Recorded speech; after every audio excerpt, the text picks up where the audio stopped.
Assalamualaikum warahmatullahi wabarakatuh.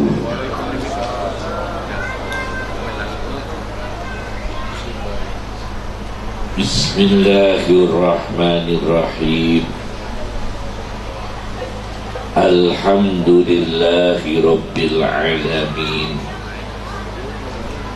Wassalatu wassalam ala sayyidina wa habibina wa syafi'ina wa tibbi qulubina Muhammad imamil muttaqin wa ala alihi wa ashabihi ajma'in, amma ba'd. Yang kami muliakan para habaib, para kiai, para ulama, khususnya Romo Kiai Romli sekeluarga, para wali santri, para asatid, khotimin, khatimat yang semoga diberkahi oleh Allah. Hadirin semua, semoga kita mendapatkan berkahnya Al-Quran, berkahnya Rasulullah SAW, berkahnya para ulama, dan majelis yang mulia ini, pondok pesantren yang mulia ini, Sabilul Mustafa, dan seluruh pondok pesantren. Semoga dalam lindungan Allah Subhanahu wa ta'ala, diberkahi para pengasuhnya, diberkahi para guru-gurunya, diberkahi pada keluarga, wali santrinya, dan seluruh santrinya. Pertama-tama akan saya sampaikan, ada satu kitab bernama Tarikh Baghdad, Sejarah Baghdad, karya Khatib Al-Baghdadi. Di sana dijelaskan Rasulullah Shallallahu Alaihi Wasallam bersabda, besok pada hari kiamat akan ada 3 manusia di atas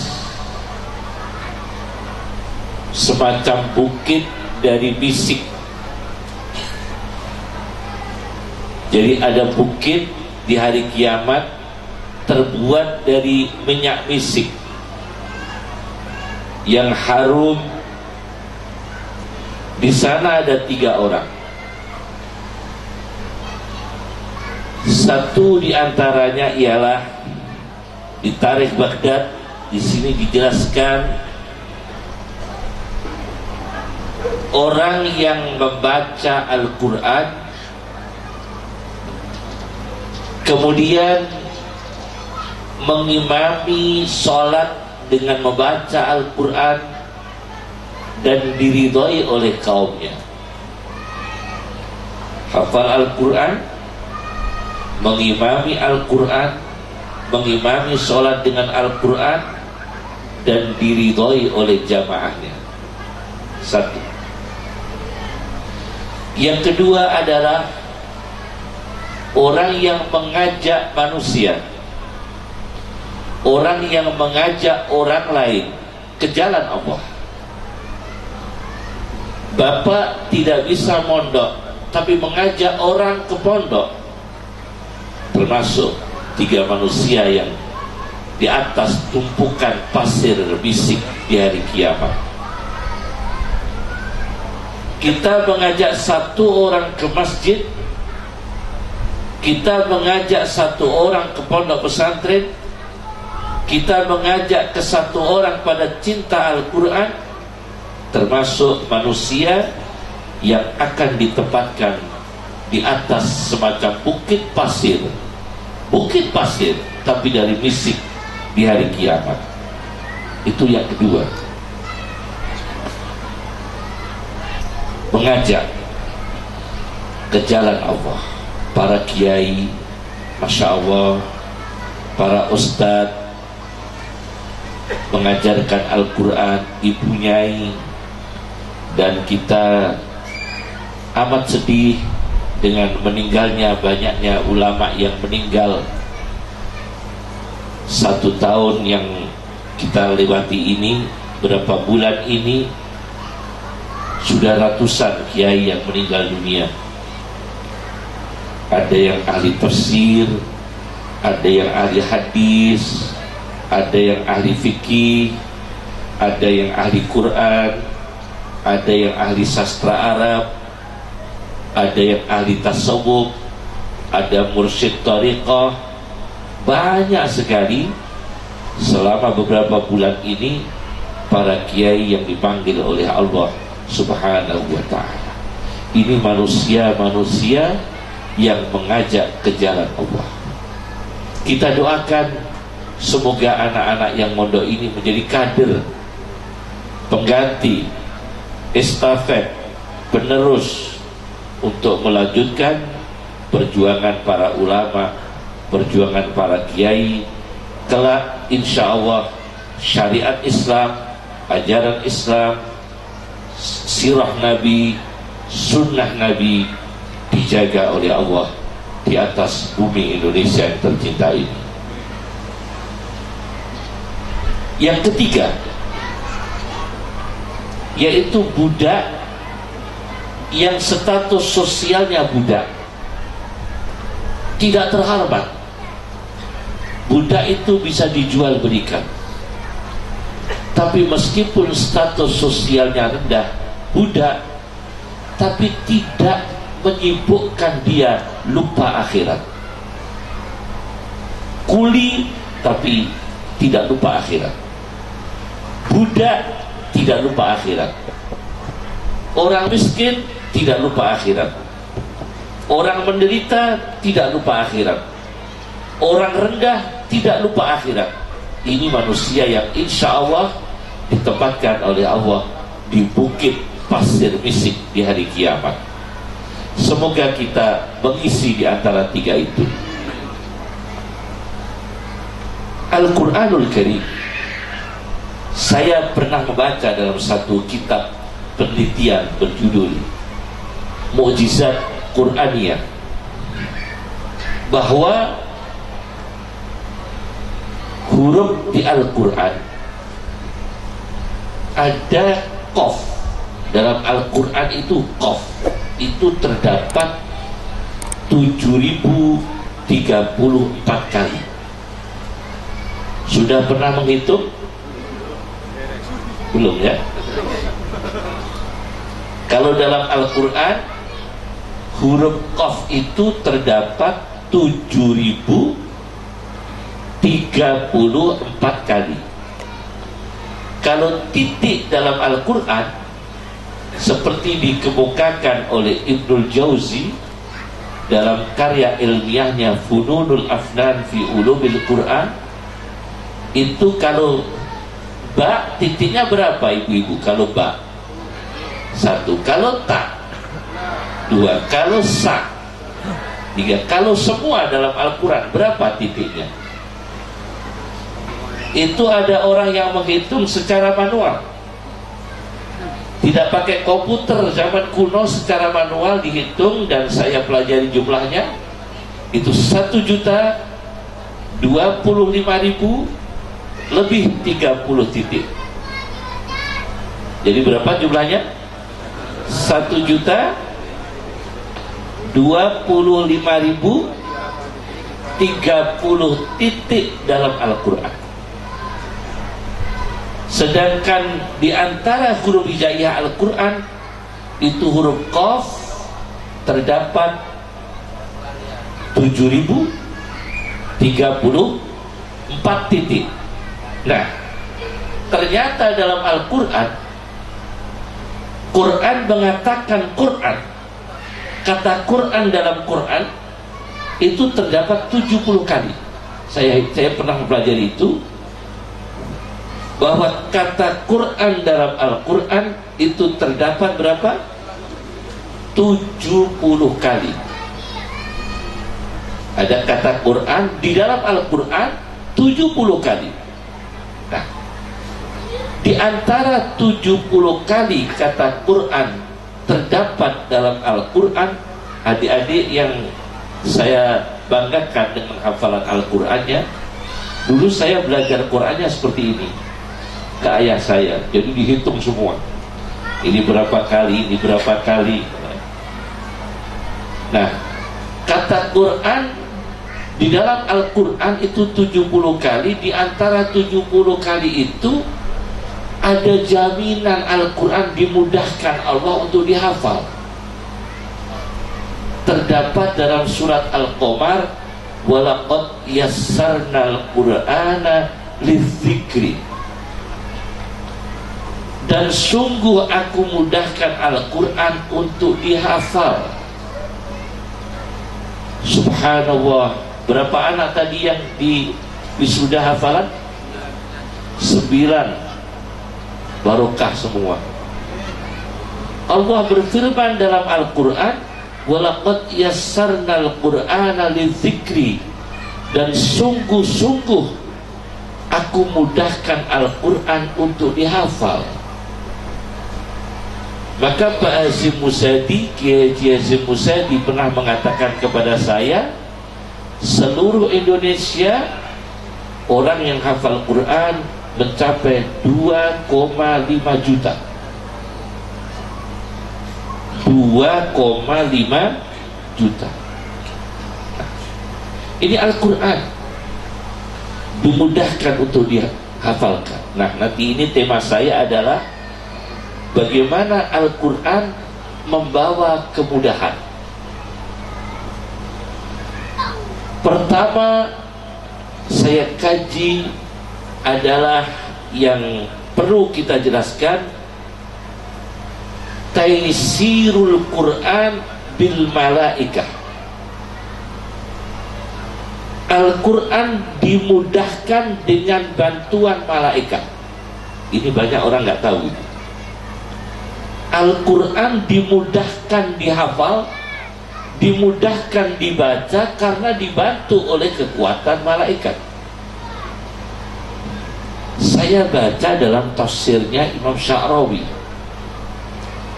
Mutawalli Sya'rawi, seorang ulama besar dari Mesir yang punya kitab tafsir Mutawalli Sya'rawi.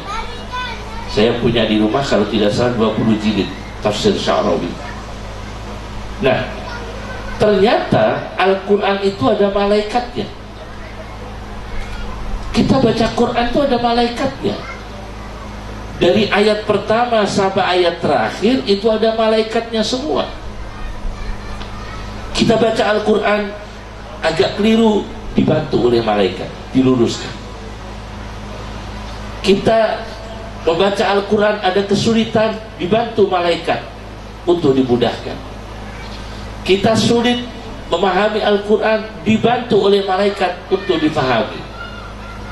Kita sulit mempelajari kandungan Al-Quran, dimudahkan oleh malaikat untuk dimudahkan dipelajari. Itu ada kekuatan malaikat. Ternyata begitu. Namanya taysirul Quran bil malaikah, memudahkan Al-Quran dengan hadirnya para malaikat. Maka kalau kita membaca Al-Quran, kita niatkan, ya Allah, semoga kami diberi kekuatan Jibril, diberi kekuatan Mikail. Ini santri saya yang mendampingi saya dari Jawa, namanya Israfil. Ini murid saya yang saya ajak ini Israfil. Saya kalau ada santri yang Israel, saya nggak berani ngajak. Yang saya ajak yang Israfil, namanya Israfil, peniup trompet. Al-Quran dimudahkan dengan kehadiran malaikat. Baca Al-Quran. Maka Rasulullah SAW tidak mentargetkan orang itu ahli betul dalam membaca Al-Quran. Tidak. Tapi ada orang yang membacanya belum lancar. Itu juga kebanggaan Rasulullah. Ada yang bacanya lancar, namanya mahir Quran. Ada yang gruntal gradul, tahu enggak Jawa? Ada orang Jawa di sini. Gruntal gradul, tahu? Terbatah-batah dalam membaca Al-Quran. Kalau orang Jawa gruntal gradul, bacanya gruntal gradul, terbatah-batah. Kata Rasulullah, dapat 2 pahala. Ada lagi orang yang bacanya itu alut sekali, tahu alut, kaku sekali. Diberi pahala capeknya itu. Membaca huruf per huruf kesulitan, itu diberi pahala, diberi berkah oleh Allah. Ada kekuatan malaikat di sana. Ada yang kekuatan spiritualnya malaikat di sana. Jangan sampai berhenti membaca Al-Quran. Itu namanya kekuatan malaikat. Satu ya. Yang kedua, ini penelitian saya ya. Jadi saya baca bahwa makalah saya ini hasil penelitian saya tentang kemudahan Al-Quran. Kemudian yang kedua ialah taisiru khosiyatil Quran. Dimudahkan khasiatnya Al-Quran. Walaqad yassarnal Qur'ana lidzikri. Yang kedua adalah dimudahkan khasiatnya Al-Quran. Kalau yang belum dapat jodoh, ayat 1 surat Mujadalah itu untuk memudahkan mendapatkan jodoh. Ya, ijazah. Itu khasiatnya Al-Quran. Kalau pusing kepala migren, separuh pusing, membaca surat Idas Sama'ung Syaqqat. Idas Sama'ung Syaqqat, baca 7.000 kali. Tambah pusing daya insya Allah 7 kali. Idas Sama'ung Syaqqat berapa? 7 kali. Itu khasiatnya Al-Quran, dimudahkan oleh Allah. Taisiru khosiyatil Quran, kemudahan khasiatnya Al-Quran. Ternyata ada satu kitab tentang khasiat Quran. Saya baca dalam kitab saya kitab di rumah saya, Ad-Durrun Nadim fi Khawasil Quranil Azim. Ada kitab namanya Ad-Durrun Nadim, 1 jilid, fi Khawasil Quranil Azim, tentang khasiat-khasiat Al-Quran. Nah, ini ada lagi. Tadi saya sebutkan Al-Quran dimudahkan dihafal. Walaqad yassarnal Qur'ana lidzikri, itu surat Al-Qamar. Ternyata surat Al-Qamar itu ada khasiatnya. Begini khasiatnya. Man katabaha yaumal jum'ah, barang siapa yang menulis surat Al-Qamar hari Jumat. Surat apa? Al-Qamar ditulis dengan tangan hari apa? Hari Jumat. Kemudian wa'allaqaha ala ra'si, ditempelkan di kepala. Tulisan surat Qamar itu dicatat mulai dari bismillah sampai terakhir, ditempelkan di kepala. Kana indallahi wajiha, orang ini akan mendapatkan kehormatan di sisi Allah. Masuk polisi diberi kemudahan oleh Allah. Masuk tentara diberi kemudahan oleh Allah. Masuk kedokteran diberi kemudahan oleh Allah. Diberi pangkat oleh Allah. Kana indallahi wajiha. Kemudian wasuhilat lahul umur asyiat, dimudahkan urusan yang sulit oleh Allah. Jadi perkara-perkara yang sulit menjadi mudah. Ini khasiatnya surat apa? Al-Qamar, ditulis dengan tangan, kemudian ditempelkan di kepala. Tapi jangan mengatakan ini yang membuat menjadi gampang. Tapi Allah semua yang buat. Ini hanya wasilah. Ini hanya wasilah. Surat Qamar ditulis dengan tangan, kemudian ditempelkan di kepala. Apa hasilnya? Yaitu mendapatkan kehormatan di sisi Allah, satu. Yang kedua, dimudahkan seluruh perkara yang sulit. Usuhilat lahul umur as-si'ab, dimudahkan perkara-perkara yang sulit. Sudah berapa ini? Dua ya? Ini kemudahan yang kedua. Kemudahan yang ketiga, taisiru hifdzil Quran, dimudahkan menghafal Al-Quran. Bagaimana menghafal Al-Quran dengan mudah? Berbagai metode di Indonesia ini telah diciptakan oleh para ahli Quran. Iran punya metode sendiri. Iran punya kehebatan metode sendiri. Mesir punya metode sendiri. India punya metode sendiri. Afrika, Cape Town punya metode sendiri dalam Al-Quran. Makkah, Madinah punya metode. Semua di berbagai negara punya metode membaca Al-Quran. Bagaimana Al-Quran itu dimudahkan untuk dihafal? Ternyata pengalaman saya dulu menghafal Al-Quran itu ke ibu saya. Ibu saya namanya Muzayyanah, kakak kandung Kiai Haji Sahal Mahfud, Rais Am NU dan ketua MUI sebelum Kiai Haji Ma'ruf Amin. Jadi sebelum Kiai Haji Ma'ruf Amin itu Kiai Haji Sahal Mahfud, itu adik kandung sama ibu saya. Saya mengaji Al-Quran pada ibu saya. Tapi ke ayah saya, itu saya hafalan Qurannya gonta-ganti Quran. Jadi Quran yang sudut cetakan Menara Kudus, ganti lagi Quran yang tidak sudut, ganti lagi Quran yang tafsir, ganti lagi Quran yang model apa. Wah, itu sulit sekali. Saya dulu menghafalnya begitu. Jadi dihafalkan sampai saya pernah mendarus Al-Quran. Hafalan saya darus dengan Al-Quran pakai tafsir Fakhrur Razi. Pernah itu saya. Tafsir Mafatihul Ghaib Ar-Razi karya Imam Fakhruddin Ar-Razi yang punya kitab Al-Mahsul fi Ilmil Usul, yang punya kitab tentang kedokteran mata. Imam Fakhruddin itu seorang dokter. Saya menghafal Al-Quran, mendarus hafalan Quran dengan tafsir Fakhrur Razi. Itu lama itu.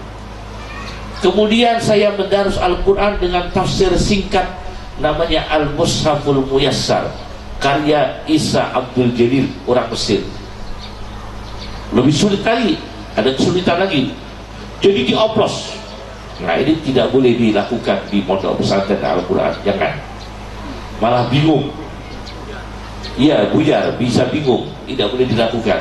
Dan kenapa itu dilakukan oleh saya waktu itu? Karena kami ambil tafsir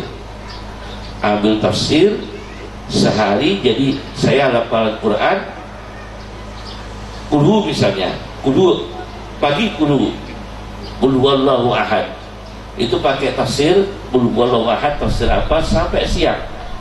Biasanya sampai 17 tafsir. Jadi ini Al-Ikhlas tafsir Jalalain. Habis itu Al-Ikhlas tafsir Munir karya Imam Nawawi Banten. Habis itu Al-Ikhlas tafsir Nasafi, habis itu Al-Ikhlas tafsir Khazin, sampai tafsirnya Mu'tazilah Al-Kasyaf, sampai tafsir Al-Qasimi, tafsir Ruhul Ma'ani, tafsir Baydawi, tafsir Syirbini dan sebagainya. Jadi itu metodenya, dan metode itu sulit sekali. Tapi saya begitu waktu itu karena apa? Karena itu pengkaderan tafsir Quran, pengkaderan tafsir Quran. Nah, ternyata hafalan Quran macam-macam saya lalui. Orang nikmat menghafal Quran dengan nikmat itu kalau hatinya baru senang, itu lancar,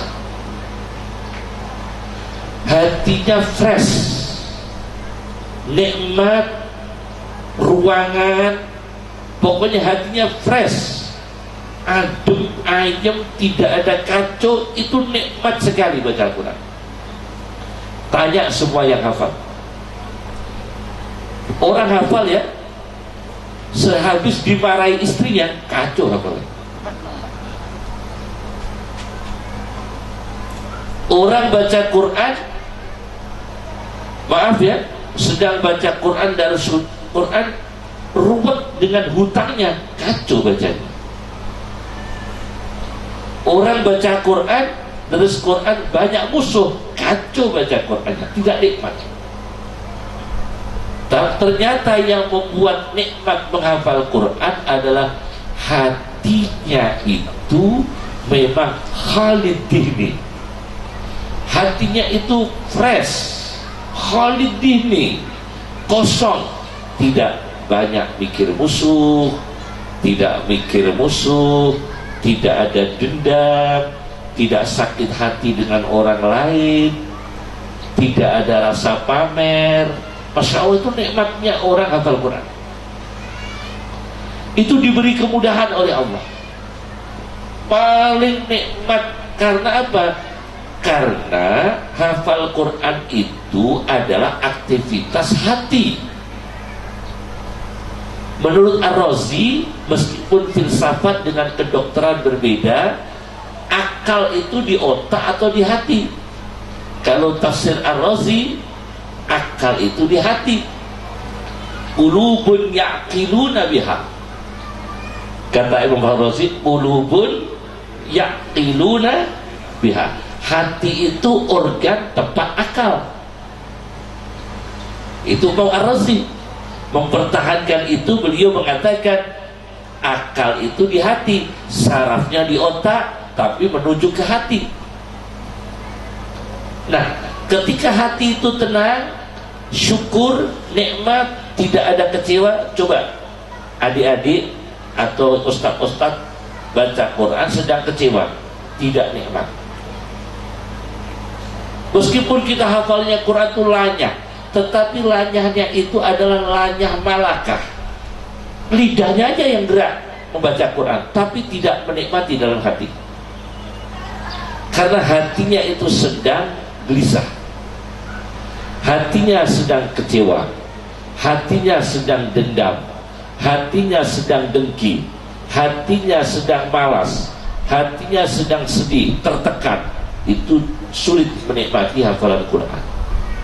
Maka taisiru hifdzil Quran, memudahkan menghafal Al-Quran adalah dengan cara manajemen hati. Bagaimana hati itu menjadi bersih. Itu satu-satunya jalan memudahkan manusia menghafal Quran selamanya. Imam Abu Hanifah itu di dalam Ka'bah itu membaca Al-Quran 2 khataman, 30 juz 2 kali. Imam Abu Hanifah, saya baca di dalam kitab Khasyah Ibnu Abidin, itu Imam Abu Hanifah baca Quran, maaf ya, kalau baca Quran dalam Ka'bah, Imam Abu Hanifah kakinya diangkat satu supaya tidak ngantuk. Jadi baca Quran di dalam Ka'bah, Imam Abu Hanifah itu kakinya yang satu diangkat, yang satu diangkat, yang satu di bawah. sampai 30 juz, diulangi lagi sampai 30 juz lagi. Subhanallah. Ini orang yang hafal, nikmat hatinya. Ketika beliau di dalam penjara, Imam Abu Hanifah dalam penjara menghatamkan Al-Quran 300 khataman dalam penjara. Ini kalau orang hatinya nggak fresh, nggak bisa, nggak bisa.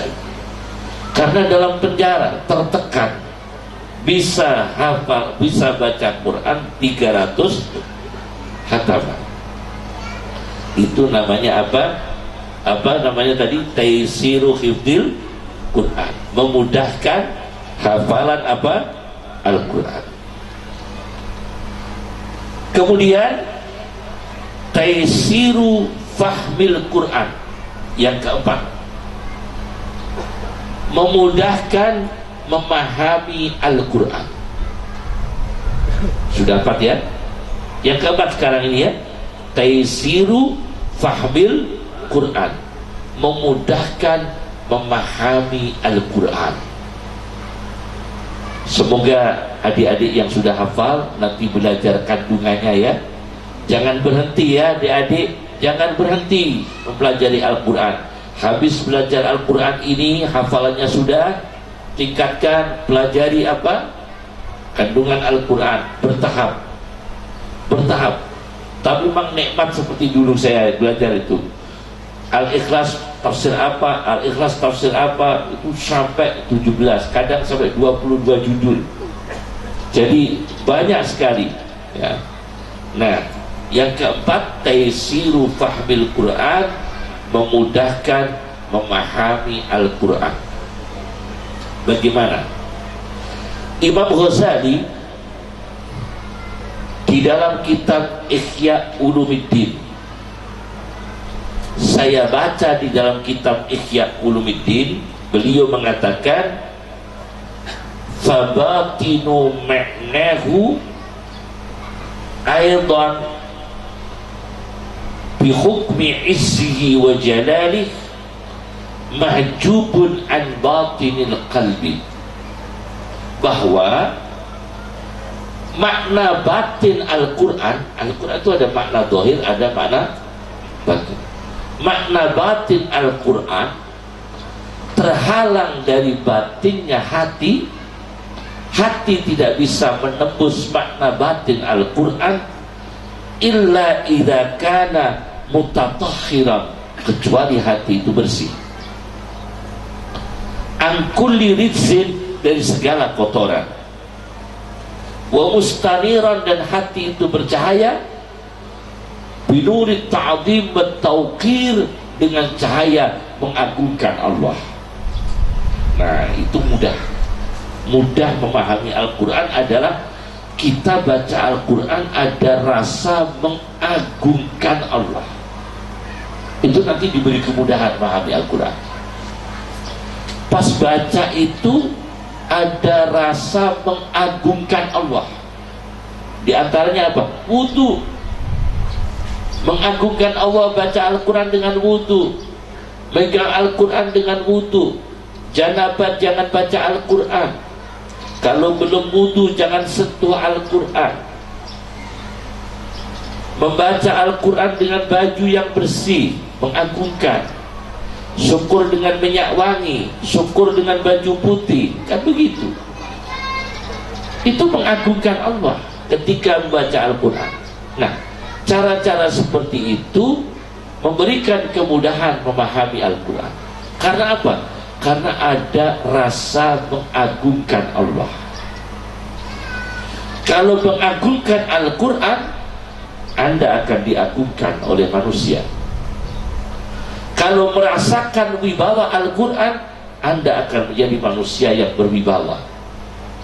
Kalau menghormati Al-Quran, Anda akan menjadi manusia yang terhormat. Kalau memuliakan Al-Quran, Anda akan menjadi manusia yang dimuliakan manusia. Itu rumusnya. Memuliakan Al-Quran, dimuliakan manusia. Mengagungkan Al-Quran, diagungkan manusia. Menghormati Al-Quran, dihormati manusia. Itu rumusnya. Karena itu menyangkut aktivitas hati. ada satu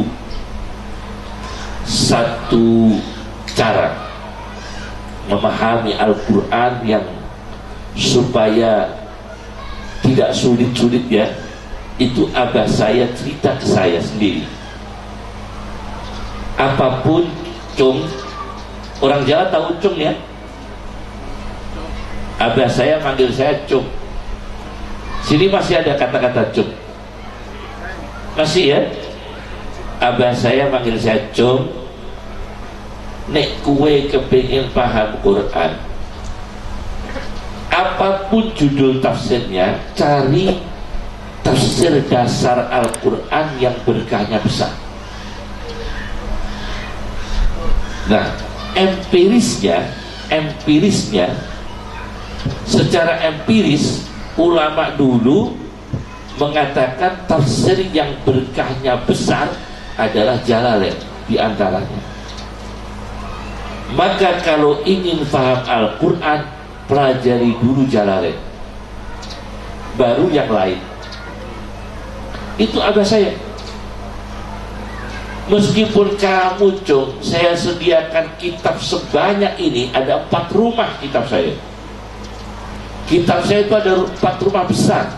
Kitab saya, tinggalan abah saya, perpustakaan pondok saya itu ada 4 rumah besar. Kitab semua.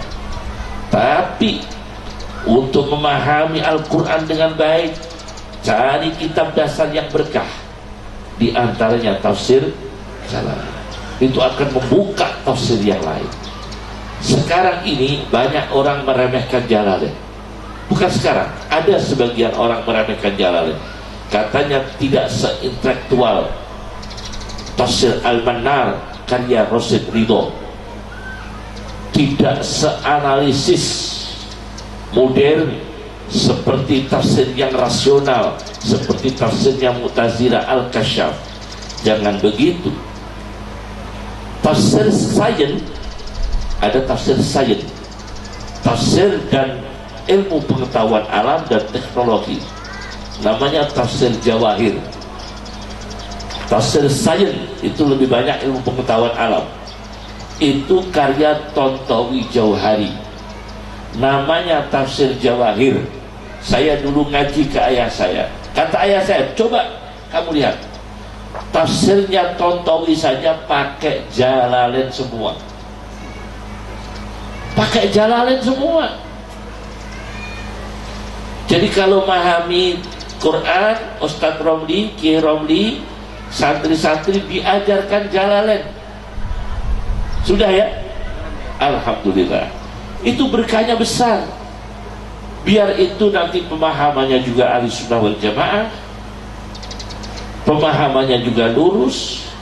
Nanti ke atasnya lagi, tetap pegangannya jangan keluar dari tafsir Jalalain, supaya akidahnya terjaga. Paham ya ini ya? Ini penting sekali. Orang Madinah, dosen Wahabi, insya Allah Wahabi, tapi Wahabinya fleksibel, tidak kaku. Insya Allah Wahabi, tapi ilmunya hebat. Abu Bakar Al-Jazairi yang mengajar di Masjid Madinah baru saja meninggal. Abu Bakar Al-Jazairi itu mengarang tafsir Quran, namanya Aisarut Tafasir. Saya ngaji ke ayah saya, ditunjukkan, coba ini lihat, semua blek Jalalain semua, niru Jalalain semua. Itu karya orang Wahabi. Insya Allah itu tokoh Wahabi yang artinya dihormati di kalangan Wahabi, namanya Abu Bakar Al-Jazairi. Itu punya tafsir Aisarut Tafasir. Di situ tafsirnya pakai tafsir Jalalain. Kurang apa? Sains saja pakai Jalalain. Jadi itu untuk memudahkan memahami Al-Quran. Nah, itu jadi tafsir Jalalain ya. Baca terjemahnya Kiai Bisri Mustafa, Masya Allah, Barokah Al-Ibris. Kemudian terjemahnya adik kandungnya Kiai Bisri Mustafa, Mbah Misbah. Itu ada lagi adik kandungnya Mbah Bisri Mustafa, abahnya Gus Mus itu Mbah Bisri Mustafa. Itu punya adik namanya Kiai Misbah, punya tafsir Al-Iqlil, bukan Al-Ibris tapi apa? Al-Iqlil, bagus sekali. Itu berkah semua, diberkahi oleh Allah, karena menulisnya dengan jerih payah, menulisnya dengan keikhlasan, ya. Ini dijaga. Jadi yang keempat adalah memudahkan, diberi kemudahan memahami Al-Quran, yaitu dengan menjaga hati supaya bercahaya dengan mengagungkan Allah, dan mempelajari kitab makna Al-Quran yang dasar, tafsir Jalalain. Sudah 4 ya. Yang kelima ini yang kelima, taisiru kuwatil Quran. Nah, ini yang hebat, termasuk yang hebat, memudahkan mendapatkan kekuatan Al-Quran. Nah, taisiru kuwatil Quran, memudahkan mendapatkan kekuatan Al-Quran. Kekuatan, maaf ya, doanya orang yang punya hutang, kalau banyak hutang itu, kalau masuk rumah,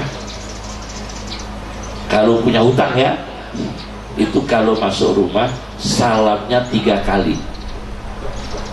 Assalamualaikum warahmatullahi wabarakatuh, 1, salamnya 2 kali, dan assalamualaikum ayyuhan nabiyyu warahmatullahi wabarakatuh. Yang ketiga, baca Al-Ikhlas 3 kali. Itu kekuatan. Itu nanti kalau dibaca dengan ikhlas, jangan kaget kalau rezeki melimpah. Jangan kaget, tapi jangan lupa yang ngasih doa. Taisiru kuwatil Quran, dimudahkan kekuatan Al-Quran. Saya dapat cerita dari Habib Umar sekarang. Di Yaman, di kota Yaman itu ada pedagang mebel. Pedagang apa? Mebel. Dagangannya itu sering dicuri orang. Jendelanya dicuri, kursinya dicuri, lemarinya dicuri, pokoknya dagangannya sering dicuri orang. Yang dagang itu tidak bisa ngaji, baca Quran juga nggak bisa.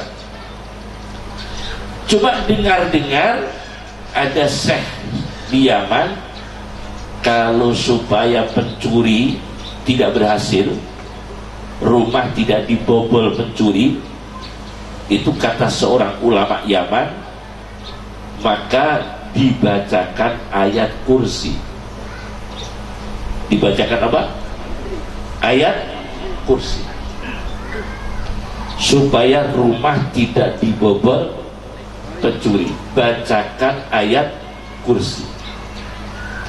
Maka pedagang ini langsung menggenjot ayat kursi sebanyak-banyaknya. Ayat kursi dibaca sebanyak-banyaknya. Alhamdulillah, sudah tidak lagi dijarah oleh pencuri. Alhamdulillah, sudah tidak lagi dibobol oleh pencuri. Ini kekuatan ayat kursi. Akhirnya dia ingin sowan pada kiai ulama Yaman yang mengijazahkan ayat kursi. Akhirnya dia sowan ke kiai yang terkenal dengan ijazah ayat kursi. Begitu sowan, alhamdulillah kiai, saya matur suwun, kiai terkenal dengan ijazah ayat kursi, saya baca kiai, alhamdulillah pencuri sudah tidak bisa membobol dagangan saya. Membacanya berapa kali Pak pedagang mebel? Saya sehari 2000 kali kiai. Membaca ayat kursinya berapa? 2000 kali kiai. Kiainya kagum, kok bisa? Saya yang ulama saja nggak kuat. Saya yang ulama nggak kuat baca ayat kursi 2000 kali. Kamu kok mampu ya bisa 2000 kali? Bacanya gimana? Begini Kiai, ayat kursi, ayat kursi, ayat kursi sampai 2000 kali. Jadi bacanya begitu. Ayat kursi, ayat kursi, ayat kursi sampai 2000 kali. Jadi tidak dibaca semua, cuma mantep dia karena dia nggak bisa baca Arab, nggak bisa baca Quran, cuma dengar-dengar. Pokoknya dibacakan ayat kursi. Itu dengan kemantapan, dengan tekad, dengan keyakinan dia baca ayat kursi, ayat kursi, ayat kursi 2000 kali. Malingnya sudah bisa, nggak bisa masuk. Itu dengan keyakinan dan kemantapan nggak bisa baca Al-Quran. Karena apa? Itulah kekuatan Al-Quran. Itu kekuatan Al-Quran. Subhanallah. Ulama dulu banyak. Saya baca satu kitab. Maaf ini ya, saya ini penulis Al-Insaniyah min Turasi Afghanistan. Saya yang menulis tentang peri kemanusiaan Afghanistan, dan saya serahkan ke Duta Besar Indonesia yang di Afghanistan sekarang, namanya Mayor Jenderal Arif Rahman. Sekarang masih menjabat Duta Besar. Saya tuliskan kitab saya namanya Al-Insaniyah min Turasi Afghanistan, peri kemanusiaan dari kitab-kitab turas Afghanistan, kitab-kitab klasik Afghanistan. Saya detailkan semua.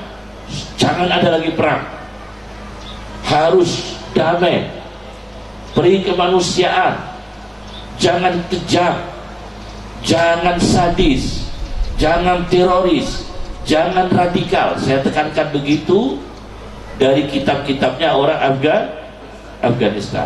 Nah, saya baca di situ ada kitab tentang sejarah Afghanistan. Nah, saya nukil di situ, orang Afghanistan itu ada yang hafal Quran ditembak oleh Rusia kan, mati dikubur. Masya Allah, dikubur biasa, digali, ternyata dia pakai jaket, padahal dikuburnya nggak pakai jaket. Begitu dikubur, dimasukkan dalam kubur, dia pakai jaket, di dalamnya itu ada jaket, dan jasadnya utuh. Itu banyak pejuang-pejuang Afghanistan yang jasadnya utuh, diberi karomah, adalah orang-orang mujahidin yang melawan agresi Uni Soviet ke Afghanistan. Itu banyak syuhada, orang-orang ahli Quran yang, maaf ya, ada lagi yang, maaf ini di Afghanistan saya baca dan saya tuliskan di situ, orang Afghanistan tuh diperindes dengan mobil tank. Itu nggak apa-apa, ahli-ahli Quran itu. Perutnya ya dilewati dengan tank, dengan izin Allah, dilindungi oleh Allah. Kekuatan Al-Quran di sana. Saya tulis itu kelebihan-kelebihan Afghanistan. Masa saya beri judul Al-Insaniyah min Turasi Afghanistan wa Fadailiha, peri kemanusiaan tentang dari Afghanistan dan kelebihan-kelebihan Afghanistan. Ulama-ulama Afghanistan ketika menghadapi Rusia, Uni Soviet, banyak yang hafal Quran. Masya Allah, yang hafal Quran kekuatannya luar biasa. Ada lagi tentara Uni Soviet itu kalau terkapar dimakan oleh terkapar oleh binatang. Ada anjing, ada serigala, tapi berjejer dengan jenazah-jenazahnya orang-orang hafal Quran, yang jenazahnya orang hafal Quran tidak disentuh oleh binatang buas. Yang disentuh adalah bangkainya orang-orang Rusia. Ini juga terjadi, ada dalam buku saya. karena mereka ahli Quran. Inilah taisiru kuwatil Quran. Saya baca lagi di dalam kitabnya Khalid Al-Ubaidi, insinyur Irak, Al-Muhandis, bahwa bertani yang hebat adalah pertanian yang dibacakan Al-Quran. Jadi kalau bapak ibu punya kolam ikan, setelkan ayat Quran, nanti ikannya mudah besarnya. Kalau bapak ibu tanam padi, padinya dibacakan Al-Quran. Nengok di sawah, pagi baca Al-Quran di sawah 3 juz, nanti siang 3 juz. Punya perikanan, bacakan Al-Quran. Punya toko, bacakan Al-Quran. Punya pertanian, bacakan Al-Quran. Itu akan membawa taisiru kuwatil Quran, dimudahkan kekuatan Al-Quran. Sudah berapa itu? 5. Yang 6 terakhir ini, yang ke-6, taisiru syafa'atil Quran, dimudahkan syafaatnya Al-Quran. Taisiru syafa'atil Quran, dimudahkan syafaatnya Al-Quran. Saya baca di dalam kitab Sunan Ibnu Majah, hadis nomor 206. Hadis nomor 206, Ibnu Majah menceritakan sabda Rasulullah sallallahu alaihi wasallam, man qara al-Quran, barang siapa yang membaca Al-Quran, wa hafidhahu, dan hafal Al-Quran, dan menjaga Al-Quran, merawat Al-Quran, kata Rasulullah, adkhalahu al-jannah, Allah akan masukkan orang itu ke surga. 1. Barang siapa yang baca Al-Quran, hafal Quran, menjaga Al-Quran, Allah akan masukkan orang itu ke surga. 1. Yang kedua, wasyafa'ahu fi asyarah min ahli baiti, dan Allah mengizinkan orang itu menolong 10 keluarganya yang aslinya mau dimasukkan ke neraka. Wasyafa'ahu fi asyaratin min ahli baiti, dan Allah mengizinkan orang itu yang hafal Quran, ahli baca Quran, menjaga Al-Quran, diizinkan Allah untuk menolong 10 anggota keluarganya. Kulluhum qad istaujaban nar, yang semuanya itu berhak masuk neraka, tapi tertolong. Yang menolong siapa? Yang hafal Quran, anggota keluarganya. Berarti apa? Al-Quran memberi kemudahan syafaat. Inilah yang bisa saya sampaikan. Nanti kita akan bertemu kajian dengan para pengusaha, dan nanti malam dengan para ulama, dengan tema tentang ulama. Jadi temanya lain-lain ya. Ini temanya Al-Quran, dan nanti dengan pengusaha adalah tema tentang kerja yang barokah, tentang bagaimana bisnis yang barokah, kerja yang barokah. Ini yang bisa saya sampaikan. Langsung doa ya. Saya mau ijazahkan menghafal Quran dengan mudah ya. Saya ijazahkan Al-Quran. Saya dapat ijazah dari kitab Karamatul Aulia, Jami'u Karamatul Aulia. Begini, yassarallahul Qur'ana alayya, direkam ya. Yassarallahul Qur'ana alayya, ya Allah, semoga Allah memudahkan Al-Quran bagi saya. Wa a'anani ala tilawatihi, wa a'anani ala tilawatihi, dan semoga Allah menolong saya ketika membaca Al-Quran. Wa qarrabali, dan Allah mendekatkan kepada saya kulla ba'id, semua yang jauh menjadi dekat. Yang jauh tidak berhasil menjadi berhasil, yang sulit menjadi mudah, yang kira-kira nggak terwujud menjadi terwujud. Wa qarraba li kulla ba'id, dan semoga Allah memudahkan kepada saya apa-apa yang jauh. Yassarallahu al-Qur'ana alayya wa a'anani ala tilawatihi wa qarraba li kulla ba'id. Ini ijazah menghafalkan Al-Quran yang saya ijazahkan kepada adik-adik saya, anak-anak saya. Saya anggap anak-anak biar akrab. Santri-santri ini anak-anak saya ya. Santri-santri yang belajar Al-Quran di sini, saya anggap anak-anak saya, keluarga wali santrinya juga keluarga kita semua. Keluarga kita semua. Dan mohon maaf karena kami harus istirahat dulu untuk menyiapkan kajian yang kedua tentang bagaimana bisnis yang barokah. Bisnis yang barokah, dan nanti malam tentang ulama. Iya, betul ya? Di mana tempatnya? Di Riyadhus Shalihin ya. Kita akan mengkaji bagaimana peranan ulama dan bagaimana menjadi ulama. Ya, bagaimana tugas-tugas menjadi ulama. Semoga barokah semua.